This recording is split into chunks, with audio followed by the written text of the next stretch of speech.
Samantala, nakabalik na sa PNP General Hospital si Senator Rodante Marcoleta matapos niyang sumalang sa medical examination sa UP-PGH kaninang umaga.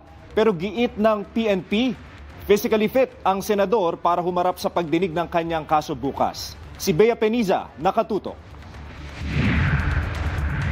Matapos isailalim sa mga medical procedures sa Philippine General Hospital, balik PNP General Hospital na si Senator Rodante Marcoleta kasama ang kanyang asawa at anak. Ayon kay Criminal Investigation and Detection Group NCR Unit Director Police Colonel John Giagi, una nang sinilip ang mga medical records ng senador mula sa PNP-GH bago isailalim sa mga panibagong medical procedures. Ginawa ang 2D echo, X-ray, complete blood count, physical examination at iba pang mga medical assessment sa senador. Nakausap naman ni Giagi ang doktor na nagsagawa ng mga examination kay Marcoleta.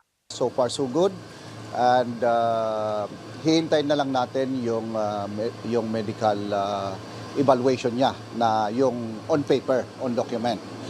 But as far as doon sa pag-uusap namin kanina, ay fit siya na may presenta bukas sa Sandigan Bayan by 8:30 in the morning.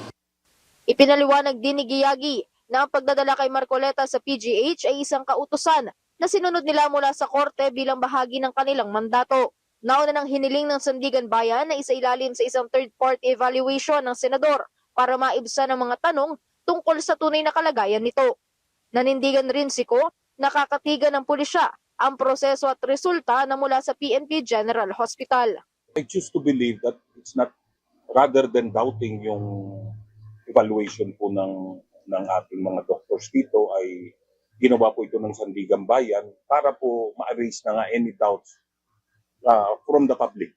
Nilinaw din ng PNP ang pagsusuot ng bulletproof vest at pagposa sa senador. All the protection measures should be done to include that, yung pagsuot niya ng vest. And then kung nakita nyo din na naka-wheelchair siya, it's because ayaw na natin na magdagdag pa ng stress.